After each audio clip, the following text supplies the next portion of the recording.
ಕಡಿಮೆ ಸಿಬಿಲ್ ಸ್ಕೋರ್ ನಿಂದ ಸಾಲ ಕ್ರೆಡಿಟ್ ಕಾರ್ಡ್ ಅಪ್ಲಿಕೇಶನ್ ರಿಜೆಕ್ಟ್ ಆಗ್ತಾ ಇದೆಯಾ? ಇನ್ ಮುಂದೆ ಆಗಲ್ಲ. SBM Z ಕ್ರೆಡಿಟ್ ಕಾರ್ಡ್ ಬಳಸಿ ಈಸಿಯಾಗಿ ಕ್ರೆಡಿಟ್ ಸ್ಕೋರ್ ಅನ್ನ 750 ಗಿಂತ ಜಾಸ್ತಿ ಮಾಡ್ಕೋಬಹುದು. ಇದೊಂದು FD ಆಧಾರಿತ ಕಾರ್ಡ್. UPI ಬಳಸಿ ಕ್ರೆಡಿಟ್ ಕಾರ್ಡ್ ಬ್ಯಾಲೆನ್ಸ್ ಅನ್ನ ಖರ್ಚು ಮಾಡಬಹುದು. FD ಗೆ RBI ಗ್ಯಾರಂಟಿಯೊಂದಿಗೆ 7% ಇಂಟ್ರೆಸ್ಟ್ ಕೂಡ ಸಿಗುತ್ತೆ. 30 ದಿನದಲ್ಲೇ ಕ್ರೆಡಿಟ್ ಸ್ಕೋರ್ ನಲ್ಲಿ ಇಂಪ್ರೂವ್ಮೆಂಟ್ ಕೂಡ ನೋಡಬಹುದು. ಡಿಸ್ಕ್ರಿಪ್ಷನ್ ಹಾಗೂ ಪಿನ್ ಕಾಮೆಂಟ್ ನಲ್ಲಿರೋ ಲಿಂಕ್ ಮೂಲಕ Z ಆಪ್ ಡೌನ್ಲೋಡ್ ಮಾಡಿ.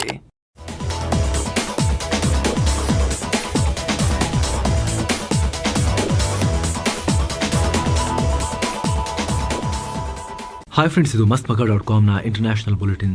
ಸುತ್ತು ಜಗತ್ತು, ನಾನು ಅಮರ್ ಪ್ರಸಾದ್. ಜಗತ್ತಿನ ಶಾಂತಿ ದೂತಪ್ಪ ನಾನು ಅಂತೆಲ್ಲ ಓಡಾಡ್ತಿರೋ ಟ್ರಂಪ್ ವೆನೆಜುವೆಲಾ ಮೇಲೆ ಪೂರ್ಣ ಪ್ರಮಾಣದ ಯುದ್ಧವನ್ನ ಮಾಡೋಕೆ ಕಡೆಗೂ ಹೆಜ್ಜೆ ಇಟ್ಟಿದ್ದಾರೆ. ಡೈರೆಕ್ಟ್ ಆಗಿ ವೆನೆಜುವೆಲಾದ ಒಳಗೆ ನುಗ್ಗು ಬಿಡಕ್ಕೆ ಆದೇಶ ಕೊಟ್ಟಿದ್ದಾರೆ. ಇಷ್ಟು ದಿವಸ ಸಮುದ್ರದಲ್ಲಿ ಅವರು ಬೋಟ್ ಮುಳುಗಿಸ್ತಾ ಇದ್ರು. ಈಗ ವೆನೆಜುವೆಲಾ ದೇಶದ ಗಡಿಯ ಒಳಗೆ ನೆಲಕ್ಕೆ ಕಾಲಿಡೋಕೆ ಟ್ರಂಪೇ ಆದೇಶ ಕೊಟ್ಟಿದ್ದೀನಿ ಅಂತ ಹೇಳಿದ್ದಾರೆ. ಅಮೆರಿಕದ CIA ಅಂದ್ರೆ ಸೆಂಟ್ರಲ್ ಇಂಟೆಲಿಜೆನ್ಸ್ ಏಜೆನ್ಸಿ ವೆನೆಜುವೆಲಾದಲ್ಲಿ ರಹಸ್ಯ ಕಾರ್ಯಾಚರಣೆ ನಡೆಸೋಕೆ ಶುರು ಮಾಡಿದೆ. ನಾನೇ CIAಗೆ ಕಾರ್ಯಾಚರಣೆ ನಡೆಸೋಕೆ ಪವರ್ಸ್ ಕೊಟ್ಟಿದ್ದೀನಿ, ಆದೇಶ ಕೊಟ್ಟಿದ್ದೀನಿ. ಇದು ತುಂಬಾ ಇಂಪಾರ್ಟೆಂಟ್ ಅಂತ ಹೇಳಿದ್ದಾರೆ. ಅಲ್ಲದೆ ನಾನು ಯಾಕೆ ಹೀಗೆ ಮಾಡಿದೆ ಅಂದ್ರೆ, ಮೊದಲನೇದು ವೆನೆಜುವೆಲಾ ತನ್ನ ದೇಶದ ಕ್ರಿಮಿನಲ್ಗಳನ್ನ ನಮ್ಮ ದೇಶಕ್ಕೆ ಬಿಡ್ತಾ ಇದೆ. ಎರಡನೇದು ನಮ್ಮ ದೇಶಕ್ಕೆ ಮಾದಕ ವಸ್ತು ಕಳಿಸ್ತಾ ಇದೆ. ಸೊ ಇದನ್ನ ನಾವು ಸಹಿಸಲ್ಲ. ಇದನ್ನ ತಡೆಗಟ್ಟೋಕೆ ನಾವು ಸೇನೆ ಇಳಿಸಬೇಕಾಗಿದೆ. ನಮ್ಮ ಆಡಳಿತ ಇನ್ನೂ ಹೆಚ್ಚು ದಾಳಿ ನಡೆಸೋಕೆ ನೋಡ್ತಾ ಇದೆ. ಲುಕಿಂಗ್ ಎಟ್ ಲ್ಯಾಂಡ್ ಅಂತ ಹೇಳಿದ್ದಾರೆ. ಈ ಮೂಲಕ ವೆನೆಜುವೆಲಾದ ಮೇಲೆ ಅಮೆರಿಕ ಯಾವಾಗ ಬೇಕಾದರೂ ಪೂರ್ಣ ಪ್ರಮಾಣದ ದಾಳಿಗೆ ರೆಡಿ ಆಗ್ತಾ ಇದೆ ಅನ್ನೋದು ಸ್ಪಷ್ಟ. ಈಗ ಆಲ್ರೆಡಿ CIA ಎಂಟ್ರಿ ಕೊಟ್ಟಾಗಿದೆ. ಈಗ ವೆನೆಜುವೆಲಾ ಸುತ್ತಲೂ ನಿಂತಿರೋ ಅಮೆರಿಕ ಸೇನೆ ಕೂಡ ಒಳಗೆ ಹೋಗೋ ಸಿಚುವೇಶನ್ ಇದೆ. ಇತ್ತ ಅಮೆರಿಕನ್ ಮಾಧ್ಯಮ ನ್ಯೂಯಾರ್ಕ್ ಟೈಮ್ಸ್ ಕೂಡ ಬೆಚ್ಚಿ ಬೀಳಿಸೋ ವರದಿಯನ್ನು ಪ್ರಕಟಿಸಿದೆ. ವೆನೆಜುವೆಲಾ ಅಧ್ಯಕ್ಷ ನಿಕೋಲಸ್ ಮಡುರೋ ಅವರನ್ನ ಪದಚ್ಯುತಗೊಳಿಸೋಕೆ ಟ್ರಂಪ್ ಈ CIAಯನ್ನ ವೆನೆಜುವೆಲಾಗೆ ಕಳಿಸಿದ್ದಾರೆ ಅಂತ ವರದಿ ಮಾಡಿದೆ. ಅಷ್ಟೇ ಅಲ್ಲ, ಮುಂದಿನ ವೆನೆಜುವೆಲಾ ಅಧ್ಯಕ್ಷರಾಗಿ ನೊಬೆಲ್ ಪುರಸ್ಕೃತೆ ಅಲ್ಲಿನ ವಿಪಕ್ಷ ನಾಯಕಿ ಮಡುರೋ ಅವರ ಕಡುವೈರಿ ಮಾರಿಯಾ ಕೊರಿನಾ ಮಚಾಡೋ ಅವರು ನೇಮಕ ಆಗಬಹುದು. ಆ ರೀತಿ ಪ್ಲಾನ್ ನಡೀತಾ ಇದೆ ಅಂತ ಹೇಳಲಾಗ್ತಿದೆ. ಇವರಿಗೆ ನೊಬೆಲ್ ಕೊಡಿಸಿ ಅದನ್ನೆಲ್ಲ ಸೆಟಪ್ ಮಾಡಿನೇ ಅಮೆರಿಕ ಈ ರೀತಿ ಮಾಡಿರಬಹುದು ಅಂತ. ಇನ್ನೊಂದು ಕಡೆ ಅಮೆರಿಕದ 3 B-52 ಬಾಂಬರ್ಗಳು ವೆನೆಜುವೆಲಾ ಬಳಿ ಹಾರಾಟ ಮಾಡಿವೆ. ದಿ ವಾರ್ ಝೋನ್ ಅನ್ನೋ ಮಿಲಿಟರಿ ವೆಬ್ಸೈಟ್ ಈ ಮಾಹಿತಿ ಶೇರ್ ಮಾಡಿದೆ. ಇದರ ಬಗ್ಗೆ ವೆನೆಜುವೆಲಾ ಸರ್ಕಾರ ರಿಯಾಕ್ಟ್ ಮಾಡಿ ಗಡಿ ಭಾಗದಲ್ಲಿ ಯುದ್ಧ ತಾಲೀಮು ಶುರು ಮಾಡ್ಕೊಂಡಿದ್ದೀವಿ, ನಾವು ರೆಡಿ ಅಂತ ಹೇಳಿದೆ. ಏನೋ ವೆನೆಜುವೆಲಾ ಅಧ್ಯಕ್ಷ ನಿಕೋಲಸ್ ಮಡುರೋ ಮಾತನಾಡಿ, ನನ್ನ ಮಾತು ಕೇಳಿ, ಯುದ್ಧ ಬೇಡ, ರೆಜಿಮ್ ಚೇಂಜ್ ಬೇಡ, ನನ್ನನ್ನು ಕಿತ್ತಾಕಕ್ಕೆ ಪ್ರಯತ್ನ ಪಡಬೇಡಿ.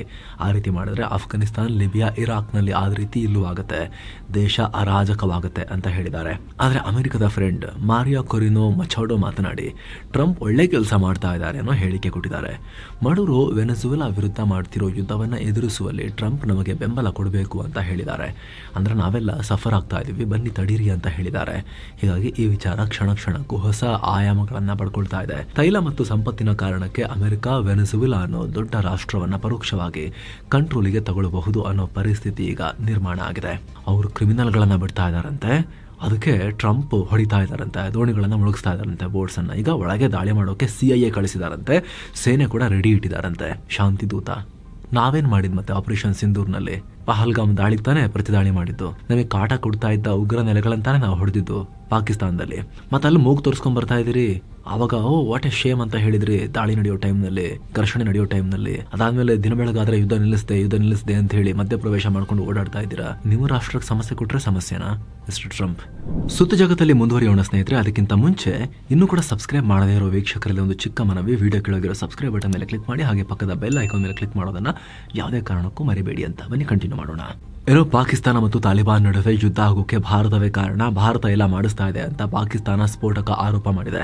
ಅಷ್ಟೇ ಅಲ್ಲ, ಜಾಗತಿಕ ಮಾಧ್ಯಮಗಳಲ್ಲಿ ವಿಚಾರ ತೀವ್ರ ಚರ್ಚೆಗೆ ಕಾರಣ ಆಗ್ತಾ ಇದೆ. ಇತ್ತೀಚೆಗಷ್ಟೇ ತಾಲಿಬಾನ್ ನಾಯಕ ಅಮೀರ್ ಖಾನ್ ಮುಟಾಕಿ ಭಾರತಕ್ಕೆ ಭೇಟಿ ಕೊಟ್ಟಿದ್ರು. ಇದರ ಬೆನ್ನಲ್ಲೇ ಪಾಕಿಸ್ತಾನ ತಾಲಿಬಾನ್ ನಡುವೆ ಯುದ್ಧ ಸ್ಫೋಟ ಆಗಿತ್ತು.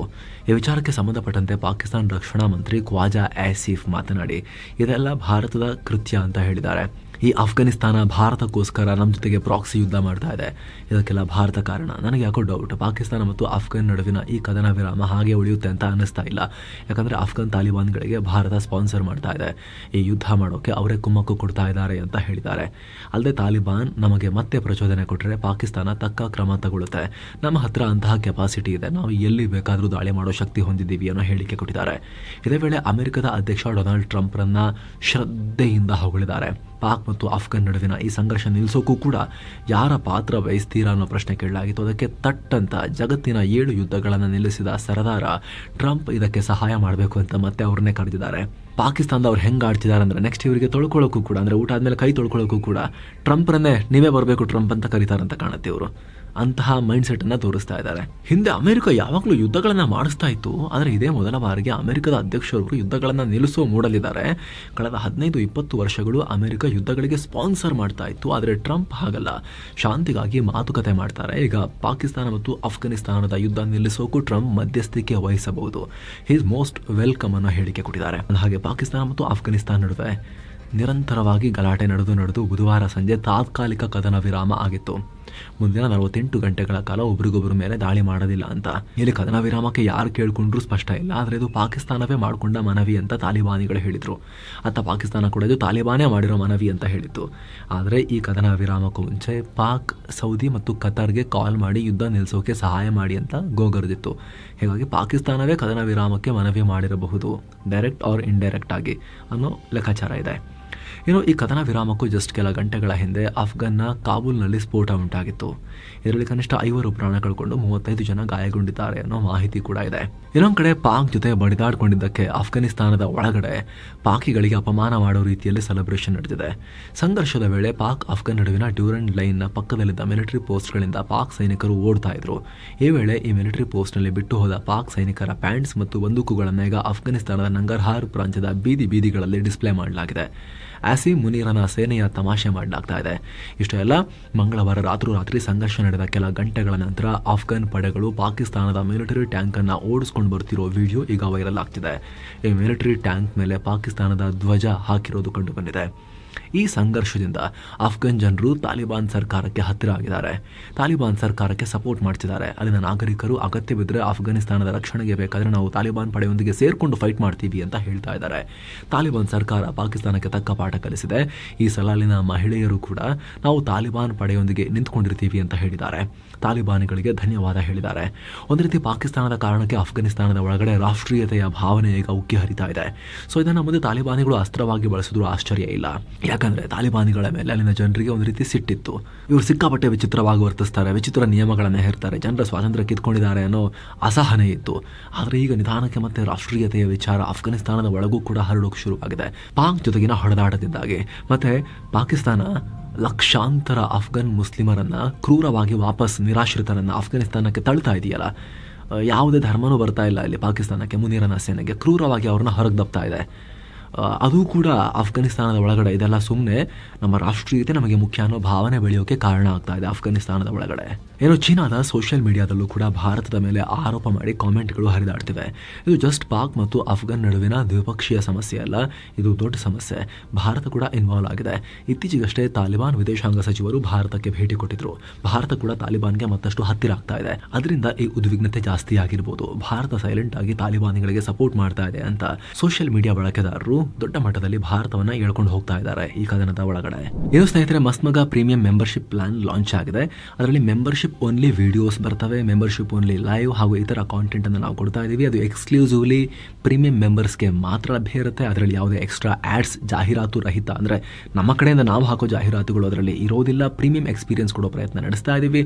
ವಿಡಿಯೋಗಳಾಗಿರೋ ಜಾಯಿನ್ ಬಟನ್ ಮೂಲಕ ಜಾಯಿನ್ ಆಗಬಹುದು. Android users, apple users description ಅಲ್ಲಿ ಪಿನ್ ಮಾಡಿರೋ ಕಾಮೆಂಟ್ ನಲ್ಲಿ ಪ್ರತ್ಯೇಕ ಮೆಂಬರ್ಶಿಪ್ ಲಿಂಕ್ ಅಂತ ಮೆನ್ಷನ್ ಮಾಡಿ ಕೊಟ್ಟಿರ್ತೀವಿ. ಅದ್ರ ಮೇಲೆ ಕ್ಲಿಕ್ ಮಾಡಿ ಬ್ರೌಸರ್ ಥ್ರೂ ಹೋಗಿ ಅಲ್ಲಿಂದ ಆಪಲ್ ಯೂಸರ್ಸ್ ಜಾಯಿನ್ ಆಗಬಹುದು. ದಿನಕ್ಕೆ ₹1 ಕಮ್ಮಿ, 99 ಪೈಸೆ ಚೇಂಜ್ ಕಾಸ್ಟ್ ಆಗುತ್ತೆ. ತಿಂಗಳಿಗೆ ₹30 ಅಷ್ಟೇ. ನಮ್ಮ ತಂಡ ಮಾಡ್ತಿರೋ ಕೆಲಸದಲ್ಲಿ ವ್ಯಾಲ್ಯೂ ಇದೆ ಅಂತ ನಿಮಗೆ ಅನಿಸಿದ್ರೆ ನೀವು ಅದನ್ನ ಕನ್ಸಿಡರ್ ಮಾಡಬಹುದು. ಬನ್ನಿ ಸುತ್ತು ಜಗತ್ತನ್ನ ಕಂಟಿನ್ಯೂ ಮಾಡೋಣ. ಈ ನಡುವೆ ಪಾಕಿಸ್ತಾನಕ್ಕೆ ಬಲೂಚಿಸ್ತಾನದಲ್ಲೂ ಕೂಡ ಸಂಕಟ ಇದೆಯಲ್ಲ, ಅಲ್ಲಿಗೆ ಮತ್ತೆ ಪಾಕ್ ಸೇನೆ ದಾಳಿ ಮಾಡಿದೆ. ಬಲೂಚಿಸ್ತಾನ ಕುಜ್ದಾರ್ ಜಿಲ್ಲೆಯ ಜೆಹ್ರಿ ಅನ್ನೋ ಕಡೆ ಡ್ರೋನ್ ದಾಳಿ ಮಾಡಿದೆ. ಇದರಲ್ಲಿ 6 ಜನರ ಪ್ರಾಣವನ್ನು ಪಾಕ್ ಸೇನೆ ತೆಗೆದಿದೆ. ಹಲವಾರು ಜನ ಗಾಯಗೊಂಡಿದ್ದಾರೆ.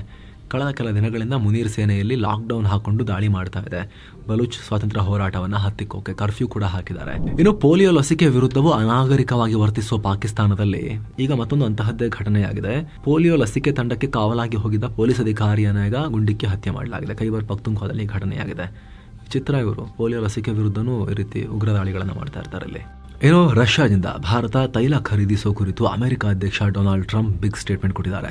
ಪಿಎಂ ಮೋದಿ ನನಗೆ ರಷ್ಯಾದಿಂದ ತೈಲ ತರಿಸ್ಕೊಳ್ಳೋದನ್ನು ನಿಲ್ಲಿಸ್ತೀವಿ ಅನ್ನೋ ಭರವಸೆ ಕೊಟ್ಟಿದ್ದಾರೆ ಅಂತ ಟ್ರಂಪ್ ಹೇಳಿದ್ದಾರೆ. ರಷ್ಯಾದಿಂದ ಆಯಿಲ್ ಪರ್ಚೇಸ್ ಮಾಡಿದ್ರೆ ಅದರಿಂದ ಯುಕ್ರೇನ್ ವಿರುದ್ಧ ಸಂಘರ್ಷ ನಡೆಸೋಕೆ ರಷ್ಯಾಗೆ ಸಹಾಯ ಆಗುತ್ತೆ ಅಂತ ಮೋದಿ ಮುಂದೆ ಕಳವಳ ವ್ಯಕ್ತಪಡಿಸಿದ್ದೀನಿ. ಆಗ ಮೋದಿ ನಾವು ಇನ್ನು ಮುಂದೆ ರಷ್ಯಾದಿಂದ ಆಯಿಲ್ ಪರ್ಚೇಸ್ ಮಾಡಲ್ಲ ಅನ್ನೋ ಭರವಸೆ ಕೊಟ್ಟಿದ್ರು. ಹೀಗಾಗಿ ರಷ್ಯಾ ಸಂಘರ್ಷ ನಿಲ್ಲಿಸೋ ರೀತಿ ಮಾಡೋಕೆ ಇದೊಂದು ದೊಡ್ಡ ಹೆಜ್ಜೆ. ಇನ್ನು ಭಾರತ ಬಳಿಕ ಚೀನಾಗೂ ರಷ್ಯಾದಿಂದ ತೈಲವನ್ನು ಖರೀದಿ ಮಾಡಬೇಡಿ ಅಂತ ಹೇಳ್ತೀವಿ. ಅವ್ರ ಮೇಲೂ ಕೂಡ ಪ್ರೆಷರ್ ಹಾಕ್ತೇವೆ. ಕಳೆದ ವಾರ ಮಿಡಲ್ ಈಸ್ಟ್ನಲ್ಲಿ ಯುದ್ಧ ನಿಲ್ಲಿಸಿದ್ದಕ್ಕಿಂತ ಇದು ತುಂಬಾ ಸುಲಭದ ವಿಚಾರ ಅಂತ ಟ್ರಂಪ್ ಮತ್ತೆ ಹೇಳಿಕೆ ಕೊಟ್ಟಿದ್ದಾರೆ. ಇನ್ನು ಚೀನಾ ಅಮೆರಿಕ ನಡುವಿನ ಉದ್ವಿಗ್ನತೆ ನಡುವೆ ಭಾರತವನ್ನು ಒಂದು ವಿಶ್ವಾಸಾರ್ಹ ಪಾಲುದಾರ ರಾಷ್ಟ್ರ ಅಂತ ನೋಡ್ತೀರಾ ಅನ್ನೋ ಪ್ರಶ್ನೆ ಕೇಳಲಾಯಿತು. ಇದಕ್ಕೆ ಉತ್ತರಿಸಿದ Trump, prime minister Narendra Modi ನನ್ನ ಸ್ನೇಹಿತ, ನಮ್ಮಿಬ್ಬರ ನಡುವೆ ಒಳ್ಳೆ ಸಂಬಂಧ ಇದೆ ಅನ್ನೋ ಹೇಳಿಕೆಯನ್ನು ಮತ್ತೆ ರಿಪೀಟ್ ಮಾಡಿದ್ದಾರೆ.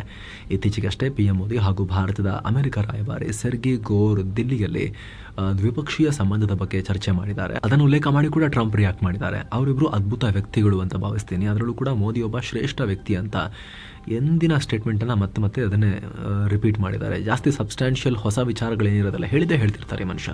ಆದರೆ ಭಾರತ ಮಾತ್ರ ನಮ್ಮ ಹಿತಾಸಕ್ತಿ ನೋಡ್ಕೊಂಡು ನಾವು ತರಿಸ್ಕೊಳ್ತಾ ಇರ್ತೀವಿ ಅನ್ನೋ ಸ್ಟೇಟ್ಮೆಂಟನ್ನು ಮತ್ತೆ ಕೊಟ್ಟಿದೆ ವಿದೇಶಾಂಗ ಇಲಾಖೆ. ಮತ್ತೊಂದು ಕಡೆ ರಷ್ಯಾ ತೈಲ ಖರೀದಿ ಬಗ್ಗೆ ರಷ್ಯಾದ ಉಪ ಪ್ರಧಾನಿ ಅಲೆಕ್ಸಾಂಡರ್ ನೋವಾಕ್ ಮಾತನಾಡಿದ್ದಾರೆ. ಭಾರತ ನಮ್ಮ ತೈಲವನ್ನು ಖರೀದಿ ಮಾಡ್ತಿದೆ. ತೈಲ ಖರೀದಿಗಾಗಿ ಚೀನಾದ ಯುವಾನ್ ಕರೆನ್ಸಿಯಲ್ಲಿ ನಮ್ಮೊಂದಿಗೆ ವ್ಯವಹಾರ ಮಾಡ್ತಾ ಇದೆ.